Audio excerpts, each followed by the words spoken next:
பயிர் பாதுகாப்பு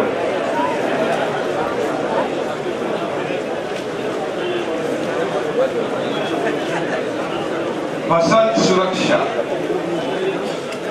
பயிர் பாதுகாப்பு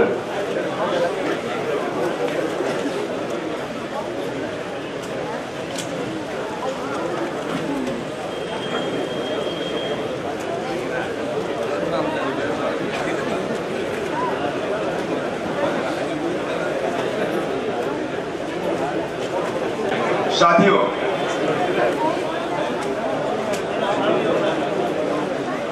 the agriculture universities please keep quiet.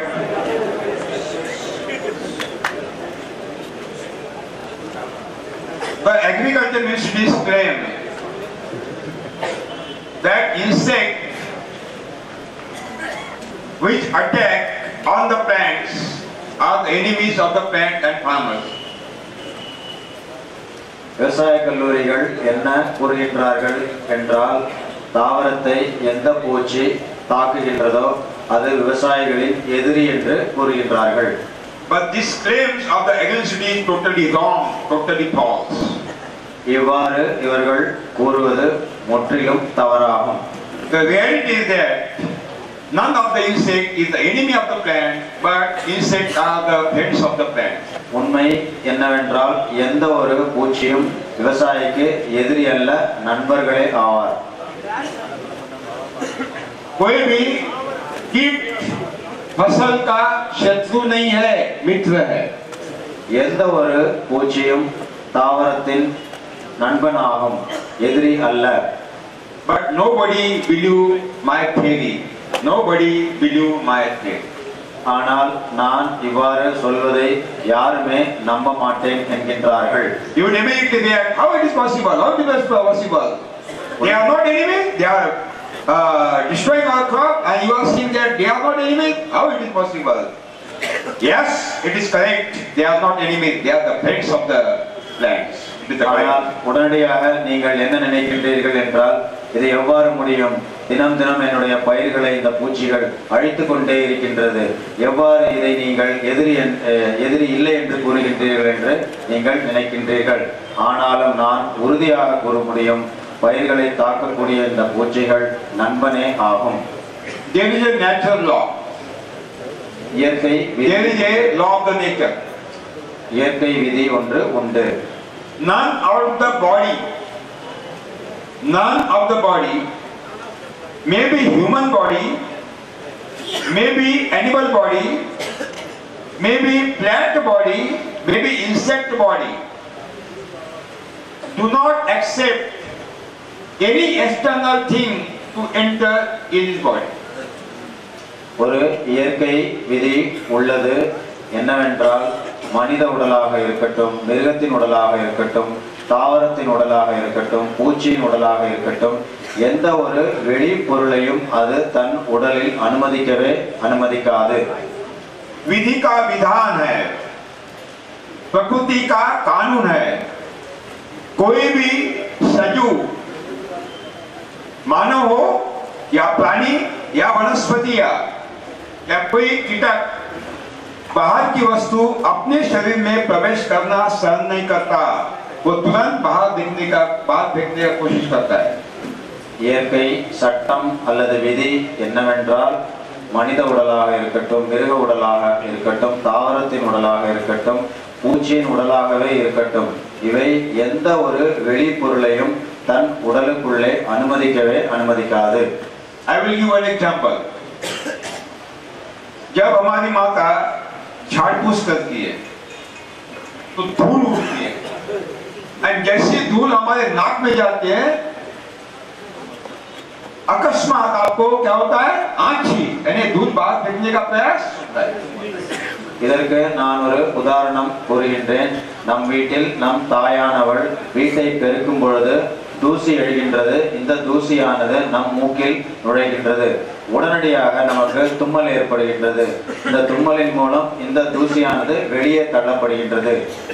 When you give the urea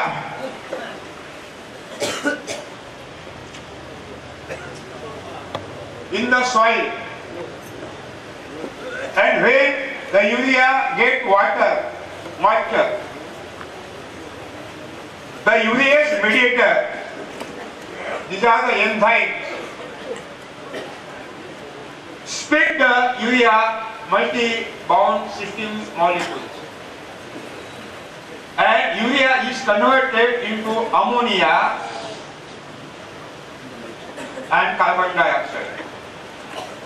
நீங்கள் எப்பொழுது தழைச்சத்தான யூரியாவை மண்ணில் இடுகின்றீர்களோ அது நீருடன் கலந்து ஒரு திரவத்தை உருவாக்குகின்றது. யூரியேஸ் என்ற இந்த திரவம் பல துகள்களாக உள்ள இந்த யூரியாவை உடைத்து அமோனியா வாயுவாகவும் கரியமில வாயுவாகவும் மாற்றி அமைக்கின்றது. These ammonia and carbon dioxide very harmful poisonous gases. இந்த அமோனியா மற்றும் கரியமில வாயு அபாயகரமான ஒரு வாயுவாகும். And when these gases, poisonous gases are passing through the between two soil particles, entire microorganisms are killed. இந்த அபாயகரமான நச்சுத்தன்மை உள்ள வாயுக்கள் மண்ணில் உள்ள மண் துகள்களுக்கு இடையே போகும் பொழுது அங்குள்ள நன்மை செய்யும் நுண்ணுயிர்களை கொன்றுவிடுகின்றது.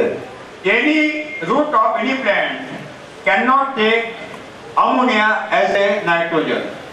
எந்த ஒரு பயிரின் தாவரத்தின் வேரானது அமோனியாவை நேரடியாக தழைச்சத்தாக கிரகிக்கவே முடியாது. The root takes nitrogen in the form of nitrate. தாவரத்தின் வேரானது தழைச்சத்தை நைட்ரேட் என்ற உருவத்திலேயே கிரகிக்க முடியும். And some species of the microorganisms, Nitrosomonas, Nitrobacter, like they convert ammonia into nitrate. சில நுண்ணுயிர்கள் இருக்கின்றன. நைட்ரோசோமனஸ் போன்ற நுண்ணுயிர்கள் இந்த அமோனியாவை நைட்ரேட்டுகளாக உருமாற்றி தருகின்றது.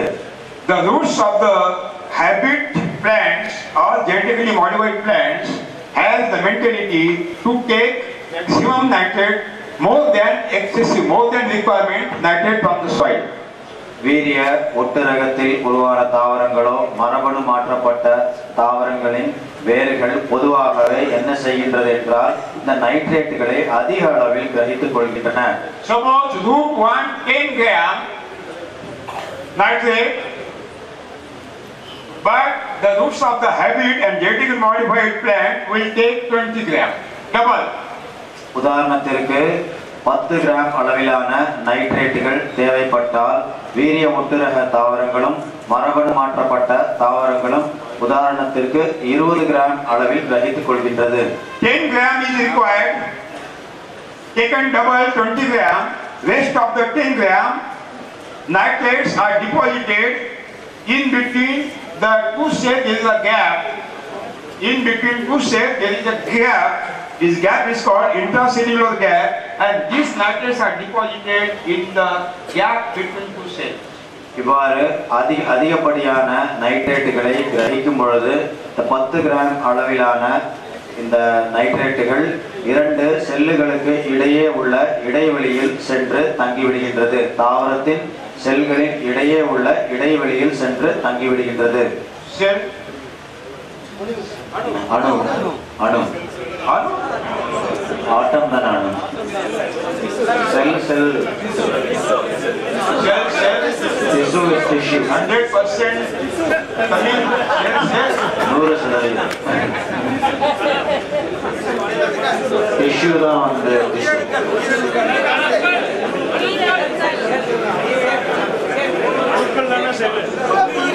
I will not accept. Tamil is a basic language. Don't pollute the Tamil language. Don't pollute. You have to give the alternative terms in Tamil language. உயிரணுவா உயிரணு கரெக்டாங்க சரியாங்க.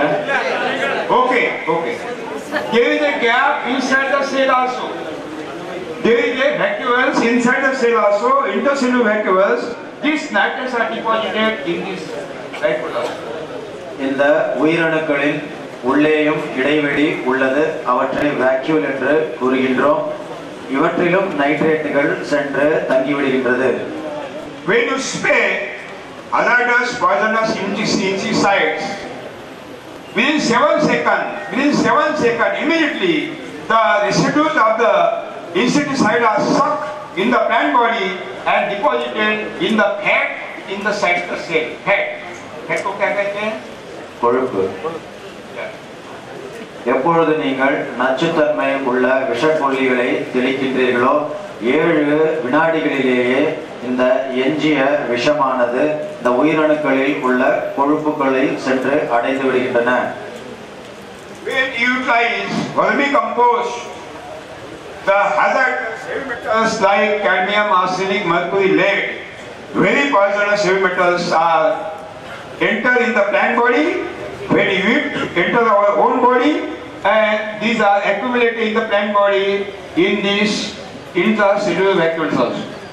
எப்பொழுது நீங்கள் மண்புழு உரத்தை உபயோகிக்கின்றீர்களோ அந்த உரத்தில் கடின உலோகங்களான காட்மியம், ஆர்சனிக், மெர்க்குரி போன்றவையும் இந்த உயிரணுக்களில் உள்ளே உள்ள இடைவெளியில் சென்று தங்கிவிடுகின்றன. These nitrates and the residues of the insecticides and cadmium, arsenic, mercury, lead, these are the foreign bodies. So the plant is totally deviated. The plant leaves cannot evacuate this, their own. For that purpose, they invite the insect. And then when they invite insect, then after invitation, the insect are coming. தழைச்சத்தின் மூலம் அதிகப்படியான நைட்ரேட்டுகள் இந்த உயிரணுக்களின் இடையே உள்ள இடைவெளியில் சென்று தங்கிவிடுகின்றன. மண்புழுவில் உரத்தில் உள்ள கடின உலோகங்களும் சென்று தங்கிவிடுகின்றன. பூச்சிக்கொல்லியை நீங்கள் தெளிக்கும் பொழுது 7 வினாடிகளிலேயே எஞ்சிய நச்சுத்தன்மை உள்ள இந்த பூச்சிக்கொல்லியும் சென்று தங்கிவிடுகின்றன அங்குள்ள உயிரணுக்களில் உள்ள கொழுப்பில். இவ்வாறு தாவரத்திற்கு தேவையில்லாத இந்த தழைச்சத்தும் பூச்சிக்கொல்லியும் கடின உலோகங்களும் சென்று அடையும் பொழுது இந்த தாவரத்திற்கு அது தேவையில்லை. எனவேதான் இந்த தாவரங்கள் இந்த தேவையில்லாத பொருட்களை வெளியே தள்ளுவதற்காக இந்த பூச்சிகளை தானாகவே அழைக்கின்றன. தேவையில்லாத பொருட்களை வெளியேற்றுவதற்காக இந்த தாவரங்கள் பூச்சிகளை அழைக்கின்றன. Without inhibition, the insects are not coming. Insects are not coming. தாவரங்களின் அழைப்பு இல்லாமல் இந்த பூச்சிகள் வருவதே இல்லை. The news send messages in the atmosphere. Send a message in the atmosphere. Mr. Jacid, come. Mr. Whitefly, you are come. Milibug, you also come. You are invited. Mr. Aphid, you also come. And suck the juice. These are the militants which are entering body. Okay. And after invitation, they are coming, they suck the juice, they suck the poisonous, and then the body is settled. எனவேதான் இந்த இலையின் மேற்பரப்பிலிருந்து வளிமண்டலத்திற்கு சமிஞ்சைகள் செல்கின்றன. என்னிடத்தில் தேவையில்லாத பொருட்கள் நிறைய சேர்ந்து விட்டது என்று இலைப்பரப்பு கூறுகின்றது, அழைப்பிதழை கொடுக்கின்றது. இவ்வாறு கொடுக்கும் பொழுது பூச்சிகள் அனைத்தும் அப்பிட்ஸ், ஜெசிட்ஸ் போன்ற அனைத்து பூச்சிகளும் இந்த இலைப்பரப்பில் வந்து அமர்ந்து தேவையில்லாத பொருட்களை உறிஞ்சி கொள்கின்றன. இலைகள் அப்பொழுதுதான் நல்ல நிலைமையை சென்று அடைகின்றது. But agriculture scientists will not accept my theory. ஆனால் எனக்கு நன்றாகவே தெரியும், விவசாய விஞ்ஞானிகள், வேளாண் கல்லூரிகளில் உள்ள விவசாய விஞ்ஞானிகள் நான் சொல்வதை ஒத்துக்கொள்ளவே மாட்டார்கள் என்பது எனக்கு நன்றாகவே தெரியும். I ask openly, with challenge to the agri-universities, why the insects are not coming on zero budget farming plan? Why diseases are not coming on zero budget farming plan? This is my question to be asked the agricultural scientist. நான் வெளிப்படையாகவே ஒரு சவால் விடுகின்றேன் இந்த வேளாண் விஞ்ஞானிகளுக்கு. என்னவென்றால், zero budget இயற்கை வேளாண்மை செய்யும் தாவரங்களில் ஏன் இந்த பூச்சிகள் வருவதில்லை என்ற கேள்வியை நான் சவாலாகவே இவர்களுக்கு விடுகின்றேன். The agricultural scientist has to give the answer. Why there is no insect attack disease in the forest tree? Why it is not existing in the forest? அதே போல இந்த விவசாய விஞ்ஞானிகள் அடர்ந்த காடுகளில் ஏன் இந்த பூச்சிகள் இல்லை என்பதை இவர்கள் கூறித்தான் ஆக வேண்டும். Because in the forest, in zero-waste natural farming, no nitrate, no urea, no nitrate, no insecticide, no residues, and no organic farming, no cadmium, arsenic, mercury.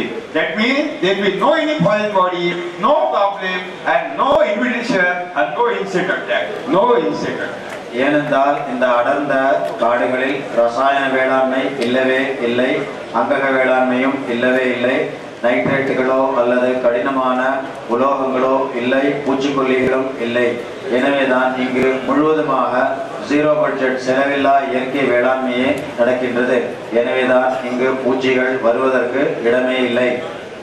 So Satyo, when you stop the chemical farming and organic farming is more dangerous than chemical farming. There will be no attack of the insect and diseases. எனவேதான் நண்பர்களே, நான் உறுதியாக கூறிக்கொள்கின்றேன், ரசாயன வேளாண்மையும் அங்கக வேளாண்மையும் நீங்கள் நிறுத்தியே தீர வேண்டும். அங்கக வேளாண்மையானது ரசாயன வேளாண்மையை விட அபாயகரமானது. நீங்கள் உடனே நிறுத்த வேண்டும். அவ்வாறு நிறுத்தினால் பூச்சிகள் உங்கள் பயிர்களை தாக்கவே தாக்காது.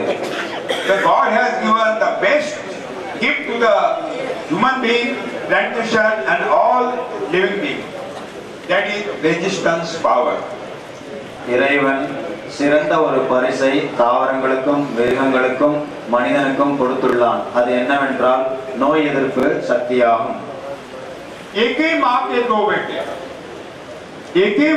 दो बेटे, एक सदा बीमार रहता है, एक को कुछ भी नहीं होता, उसको बीमारी आती नहीं. क्यों? खाना एक ही है, माँ का लाड प्यार एक है, सब कुछ एक है. एक सदा बीमार रहता है, इसको बीमारी नहीं होती. क्यों नहीं? इसका कारण है जिसके शरीर में प्रतिरोध शक्ति है उसको बीमारी नहीं आती, जिसके शरीर में प्रतिरोध शक्ति नहीं उसको बीमारी आती. ஒரு தாய்க்கு 2 குழந்தைகள் உள்ளன. அந்த 2 குழந்தைகளுக்கும் அந்த தாய் ஒரே அளவிலான ஒரே மாதிரியான உணவையே அளிக்கின்றாள். அதே அன்பையும் பாசத்தையும் கொட்டி வளர்க்கின்றாள். ஆனால் ஒரு குழந்தை தொடர்ச்சியாக நோய்வாய்ப்படுகின்றது, இன்னொரு குழந்தை நன்றாக ஆரோக்கியமாக உள்ளது. ஏனென்றால் நோய்வாய்ப்படும் குழந்தைக்கு நோய் எதிர்ப்பு சக்தி இல்லவே இல்லை, நன்றாக ஆரோக்கியமாக உள்ள குழந்தைக்கு நோய் எதிர்ப்பு சக்தி உள்ளது. இதுவே காரணமாகும். Medicine is not a remedy. Medicine is not a remedy to create a resistance power in the body. That is the real remedy. மருந்து ஒரு தீர்வே ஆகாது. நோய் எதிர்ப்பு சக்தியை உருவாக்குவதே நோய்களிலிருந்து காப்பாற்றுவதற்கு ஒரு தீர்வாகும். So it is very essential to create the resistance power in the plant body. எனவேதான் நோய் எதிர்ப்பு சக்தியை தாவரத்தில் உருவாக்குவதே ஒரு நிரந்தர தீர்வாகும். And that resistance power is given by the soil mother to the plant body. இந்த நோய் எதிர்ப்பு சக்தியை தாவரத்திற்கு யார் கொடுக்கின்றார்கள் என்றால் நம் மண்ணே கொடுக்கின்றது. And humus is giving the resistance power to the soil. மண்ணுக்கு யார் கொடுக்கின்றார்கள் என்றால் மண்ணின் வளமான மக்கு இந்த நோய் எதிர்ப்பு சக்தியை கொடுக்கின்றது. You prepare humus in the soil, automatically resistance power will be created in the plant body. மண்ணின் வளமான மக்கை உருவாக்குங்கள், தானாகவே நோய் எதிர்ப்பு சக்தி பயிர்களிலும் தாவரங்களிலும் உருவாகிவிடும். Humus is not created in chemical and organic farming, but humus is destroyed. மண்ணின் வளமான மக்கு ரசாயன வேளாண்மை மற்றும் அங்கக வேளாண்மையில் உருவாக்கப்படுவதே இல்லை, மாறாக அழிக்கப்படுகின்றது. In only zero-waste farming, humus is created. Zero budget இயற்கை வேளாண்மை மட்டுமே மண்ணின் வளமான மக்கு உருவாக்கப்படுகின்றது. And that humus is giving the resistance power to the plant body. இந்த மக்கே தாவரங்களுக்கும் பயிர்களுக்கும் நோய் எதிர்ப்பு சக்தியை உருவாக்கின்றது. And there is no insect attack and disease on the plant body. இவ்வாறு நோய் எதிர்ப்பு சக்தி உருவாக்கினால் பூச்சிகள் தாக்குவதே இல்லை, நோய் ஏற்படுவதே இல்லை. So So when you start zero budget natural farming, automatically the resistance power will decrease. எப்பொழுது நீங்கள் ஜீரோ பட்ஜெட் செலவில்லா இயற்கை வேளாண்மை செய்கின்றீர்களோ தாவரங்களுக்கு தானாகவே நோய் எதிர்ப்பு சக்தி உருவாகிவிடும். There are two types of the insect. One is harmful insect and second friend insect. இரண்டு வகையான பூச்சிகள் இயற்கையில் உள்ளன.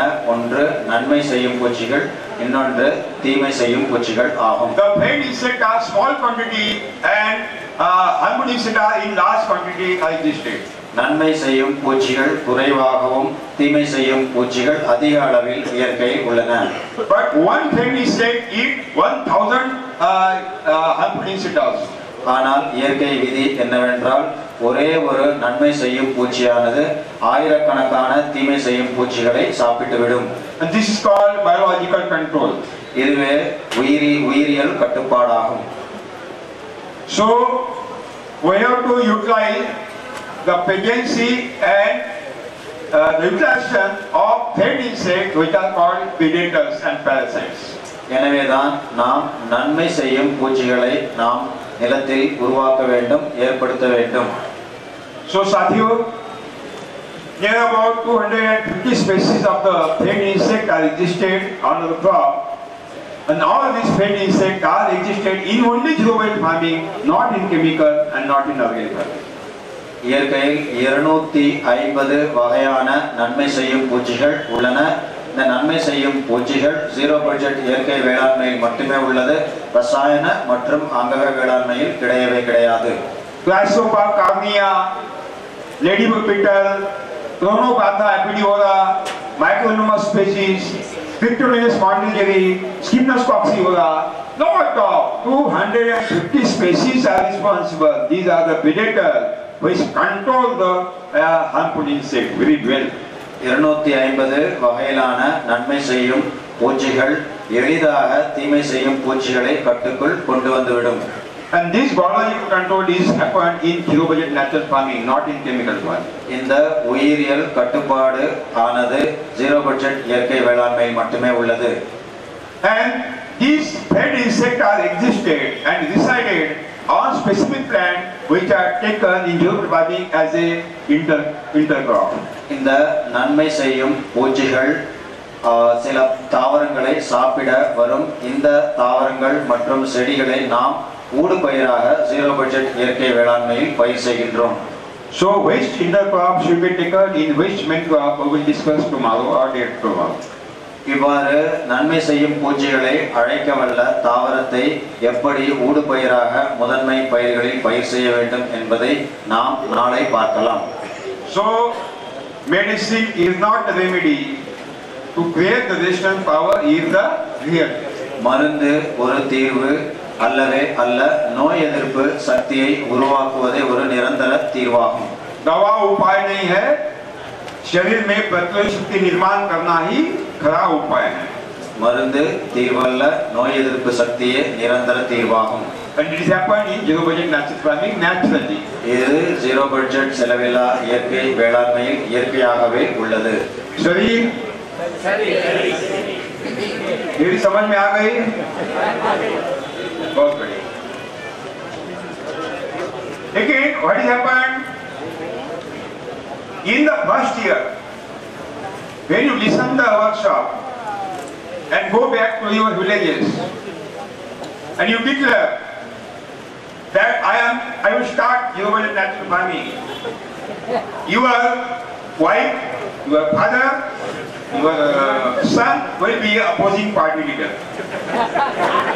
ஆனால் இந்த செயல்பட்டதை பார்த்த பின்பு உடனடியாக நீங்கள் முடிவெடுத்து விடுவீர்கள். நான் ஜீரோ பட்ஜெட் இயற்கை வேளாண்மை செய்ய போகின்றேன் என்று முடிவெடுத்து நீங்கள் வீட்டிற்கு செல்வீர்கள். ஆனால் அங்கு உங்கள் மனைவி, உங்களுடைய மகன், உங்களுடைய தந்தை இதற்கு எதிரியாக செயல்படுவார்.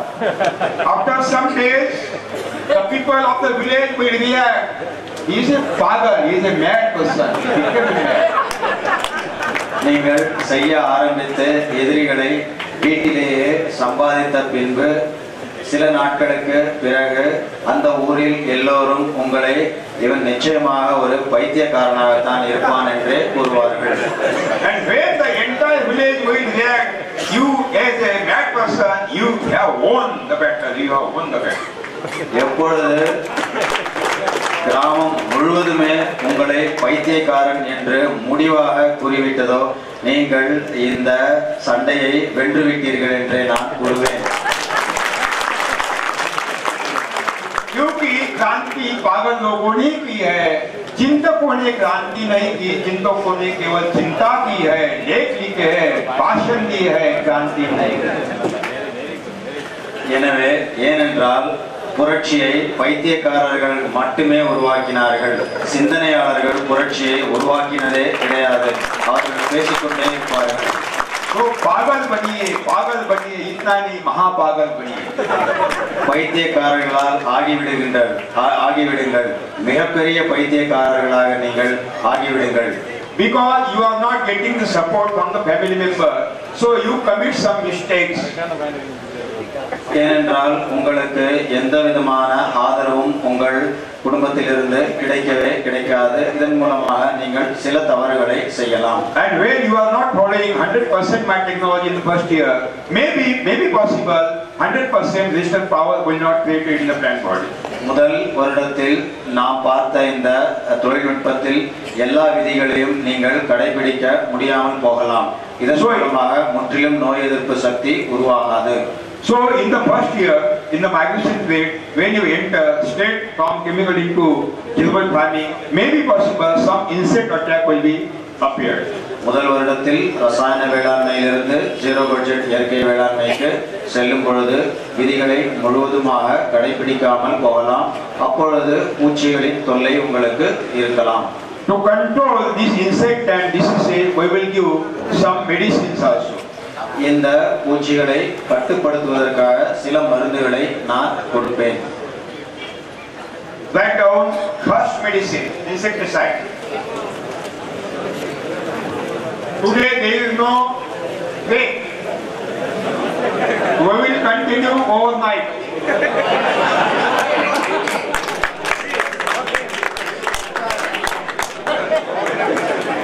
இன்றைக்கு இடைவேளை கிடையவே கிடையாது.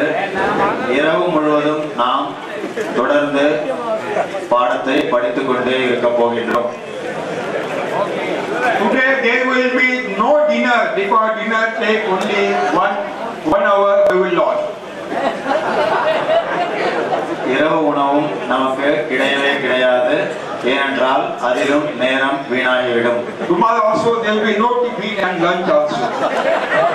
நாளைக்கும் காலை உணவும் கிடையாது, இடைவேளை உணவும் கிடையாது. पागलपन की पहली कदम.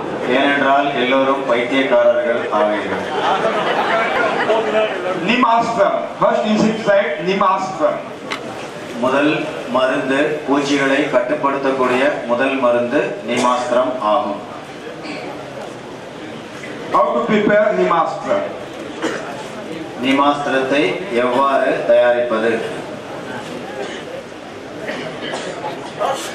Take 200 liters of the water.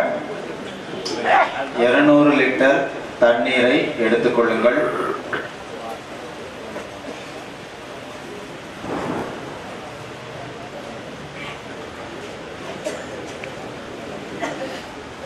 Add 10 liters of the gomutram. That means Deshi cow urine. 200 litre நீரில் 10 லிட்டர் நாட்டு மாட்டின் கோமியத்தை ஊற்றுங்கள்.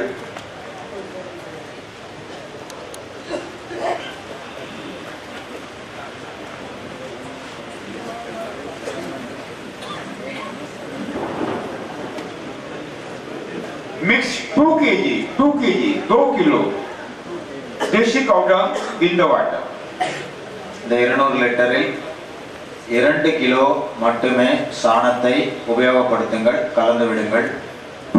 Fresh dung. புதிய சாணத்தை 2 கிலோ எடுத்து கலந்து விடுங்கள்.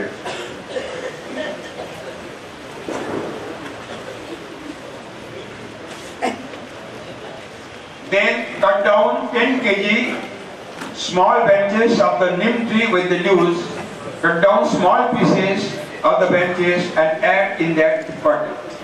10 கிலோ அளவிலான வேப்ப மரத்தின் குச்சிகளை இலைகளுடன் கூடிய குச்சிகளை நீங்கள் வெட்டி கொள்ளுங்கள். இதை சிறு சிறு துண்டுகளாக நறுக்கி இந்த 200 லிட்டர் நீரில் கரைத்து விடுங்கள்.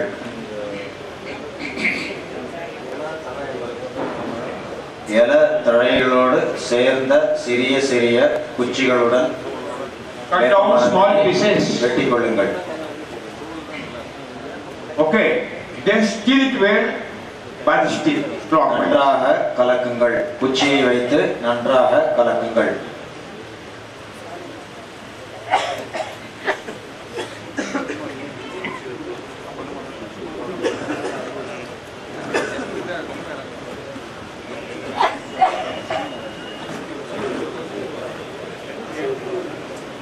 Keep it in shadow for 48 hours. இந்த கரைசலை நிழலில் வையுங்கள். Keep it in the shadow for 48 hours. இந்த கரைசலை நிழலில் வையுங்கள் 48 மணி நேரத்திற்கு.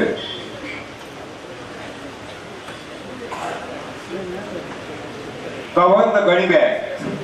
இந்த கரைசலை கோணியை வைத்து சாக்கை வைத்து மூடிவிடுங்கள். Avoid the sunlight and rainwater. சூரிய வெளிச்சம் நேரடியாக படுவதை இந்த கரைசலில் தவிர்க்கவும்.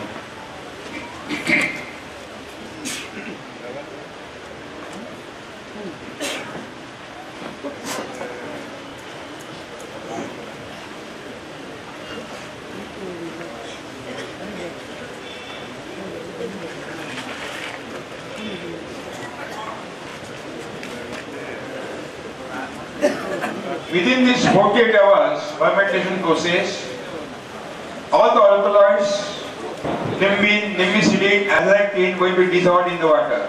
For the purpose 48 hours is required. இந்த 48 மணி நேரத்தில் நொதிக்கும் தன்மை முடிந்துவிடும். வேப்ப இலை மற்றும் குச்சியில் உள்ள சில வேதியியல் பொருட்கள் இந்த கரைசலில் இறங்கிவிடும்.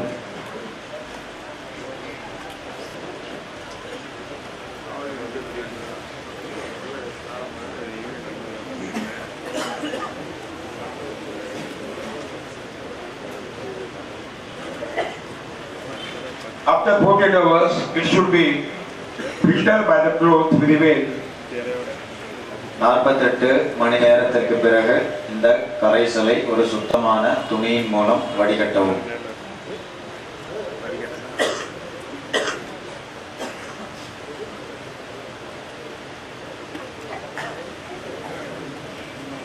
And store it inside the cool place. இதை பாதுகாப்பாக சேமித்து வைக்கவும்.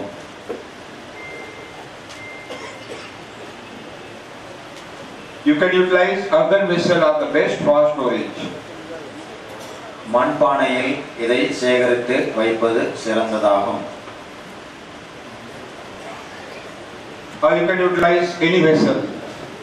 Maybe plastic. பாத்திரத்தையும் நீங்கள் உபயோகப்படுத்தலாம்.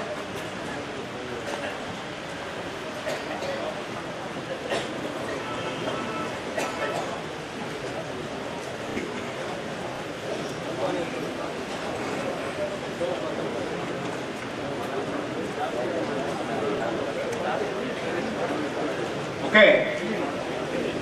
This Nimastram should be spread as it is.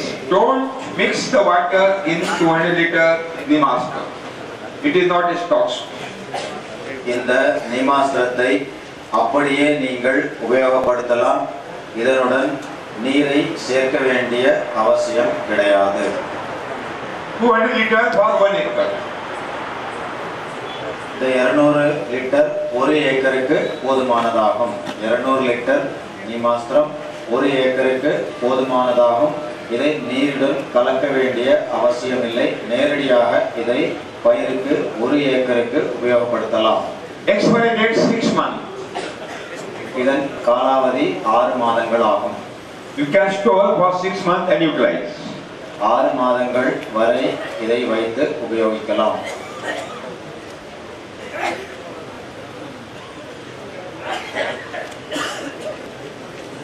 Nimastram will control the sucking pest, Jassid, Aphid, and all the sucking fish that like your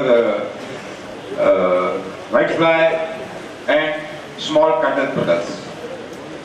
இந்த நீமாஸ்திரமானது சாறு உறிஞ்சும் பூச்சிகளை கட்டுப்படுத்தும். ஜெசிட்ஸ், அபீட்ஸ், வெள்ளை பூச்சிகள் போன்றவற்றை இந்த நீமாஸ்திரம் கட்டுப்படுத்தும்.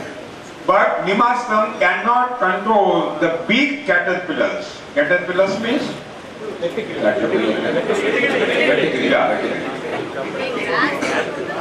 நீமாஸ்திரம் வெட்டுக்கிளியை கட்டுப்படுத்தாது. Nimastram cannot control the big caterpillars. Big caterpillar. கம்பளி They பூச்சி can control small caterpillars and sucking fish.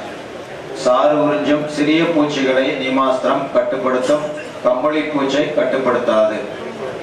To control the big caterpillars, I will give another medicine that is called Brahmastram.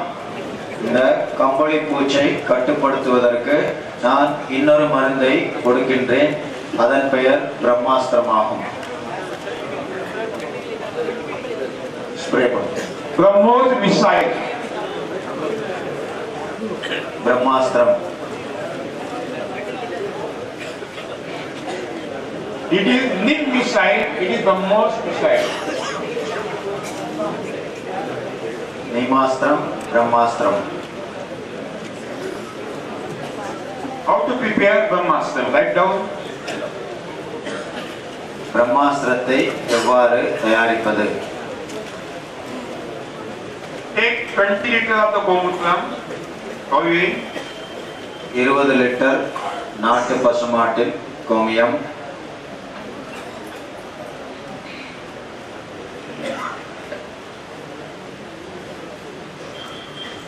Take 2 kg juice of the neem tree with small branches, cut down pieces and prepare the pulp and add. 2 kilo அளவிலான வேப்ப மரத்தின் இலைகள் குச்சிகளுடன் எடுத்துக்கொள்ளுங்கள். 2 kilo. இதை நன்றாக அம்மியில் வைத்து அரைத்து விழுதாக மாற்றி இதை இந்த கோமியத்தில் கலந்து விடுங்கள்.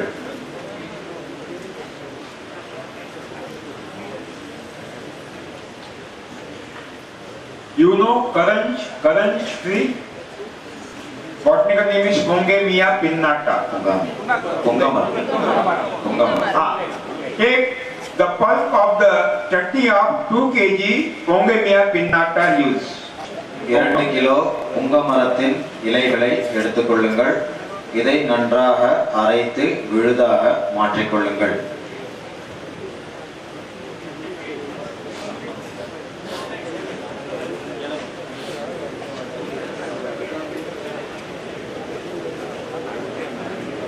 Take 2 kg the pulp of the juice of custard apple, Sitaphalam. சீதாப்பழத்தின் 2 kilo இலைகளை எடுத்து அரைத்து விழுதாக ஆக்கிக் கொள்ளுங்கள். Sitaphalam, custard apple. இலை சீதாப்பழம் மரத்தின் இலை. Leaves, 2 kg leaves. Pulp. இலையை அம்மியில் வைத்து நன்றாக அரைத்துக் கொள்ளுங்கள். இலையை அரைத்து விழுதாக மாற்றுங்கள். சட்னி மாதிரி பண்ணிக்கணும். Take 2 kg chutney of castor leaves. Castor. ஆமணக்கு இலை 2 கிலோ அளவில் எடுத்து இதை அம்மியில் வைத்து நன்றாக அரைத்து சட்னியை போல் செய்து கொள்ளுங்கள். ஆமணக்கம்.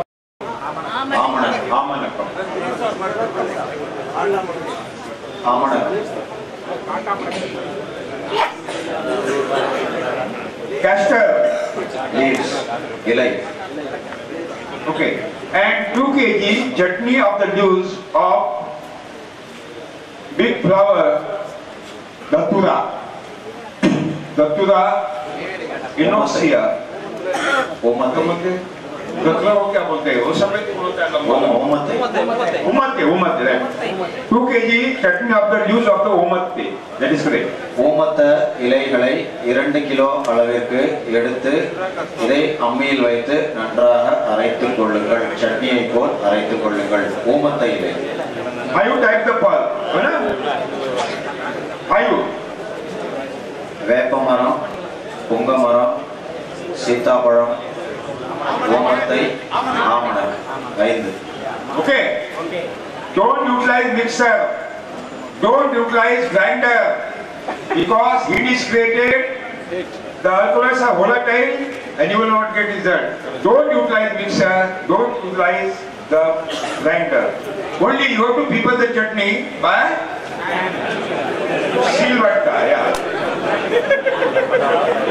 இதை சட்னியை போல் அரைப்பதற்கு மிக்சரையோ அல்லது கிரைண்டரையோ உபயோகப்படுத்தவே கூடாது. ஏனென்றால் ஆல்கலாய்டு என்று சொல்லக்கூடிய சில வேதிப்பொருட்கள் இதில் வெப்பம் உருவாவதால் அழிந்துவிடக்கூடும். ஆதலால் நீங்கள் இந்த விழுதுகள் அல்லது சட்னியை அம்மியில் மட்டுமே வைத்து அரைக்க வேண்டும். If you have the mixer and grinder in your home, throw in the Indian Ocean immediately. மிக்சரோ அல்லது கிரைண்டரோ உங்களிடம் இருந்தால் இதை கடலில் தூக்கி எறிந்து விடுங்கள். Because taste is gone.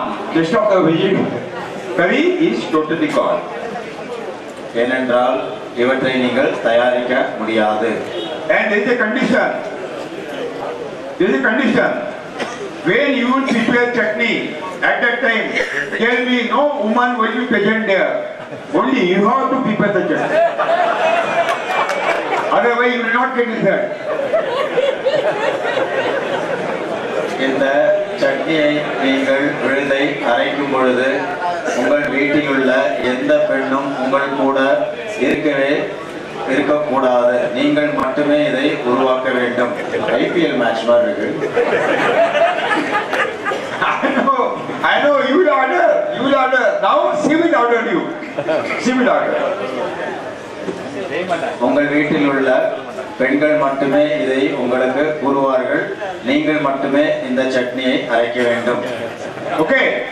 Now you have taken 20 liters of the gomutam and you have added 5 types of the chutney in the gomutam. Still it will by stick. 20 litre கோமியத்தில் இந்த 5 வகை இலைகளை வைத்து அரைத்த விழுதை சட்னியை இந்த கோமியத்தில் நன்றாக அமிழ வைத்து நன்றாக கலக்கி விடுங்கள். And cover the pan by the plate. இந்த பாத்திரத்தை ஒரு தட்டை வைத்து மூடிவிடுங்கள். And boil it. இதை அடுப்பில் வைத்து கொதிக்க வையுங்கள். You have to take 4 continuous boiling. இவ்வாறு கொதிக்க வைக்கும் பொழுது இந்த கோமியமானது பொங்கி மேலே வரும். அப்பொழுது நீங்கள் நெருப்பை குறைத்து விடுங்கள். திரும்பவும் கீழே செல்லும். திரும்பவும் பொங்கி மேலே வரும். இவ்வாறு 4 முறை இவை பொங்கி வருமாறு இதை நீங்கள் செய்யுங்கள். After 4 boiling, you take the pan and keep on the soil for cooling purpose. 4 முறை இவ்வாறு பொங்கிய பின்பு இந்த பிரம்மாஸ்திரம் உள்ள பாத்திரத்தை எடுத்து அடுப்பிலிருந்து எடுத்து கீழே வைத்து விடுங்கள் ஆறுவதற்காக. Keep it for 48 hours for cooling. 48 மணி நேரம் இது ஆற வையுங்கள்.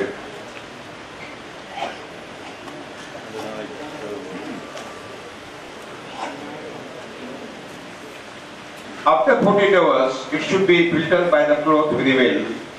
48 மணி நேரத்திற்கு பிறகு ஒரு சுத்தமான துணியை எடுத்து இந்த பிரம்மாஸ்திரத்தை வடிகட்டிக் கொள்ளுங்கள்.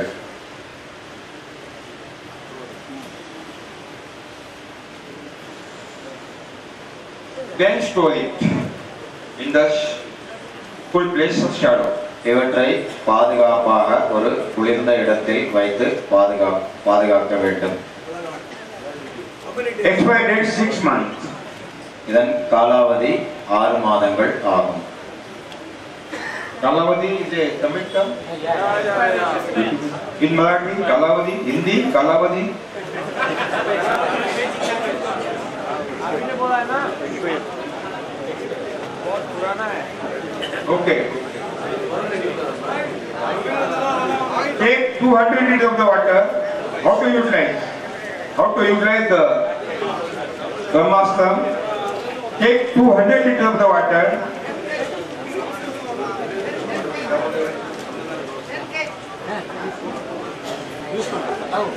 இந்த பிரம்மாஸ்திரத்தை எவ்வாறு உபயோகப்படுத்துவது 200 லிட்டர் நீரை எடுத்துக்கொள்ளுங்கள். And 6 to 8 liter Brahmastra. 6 முதல் 8 லிட்டர் பிரம்மாஸ்திரத்தை இதில் கலந்து விடுங்கள். 200 லிட்டர் நீரை எடுத்துக்கொள்ளுங்கள். 6 முதல் 8 லிட்டர் பிரம்மாஸ்திரத்தை எடுத்து இதில் கலந்து விடுங்கள். Okay. 6 months expired. Brahmastra will control the big caterpillar, but Brahmastra will not control bollworm, which are existed inside the bowl. The worms which are existing inside the pods, bud borer, stem borer, they can't control. To control the inside borer, I will give another insecticide, and that is Agni Astra.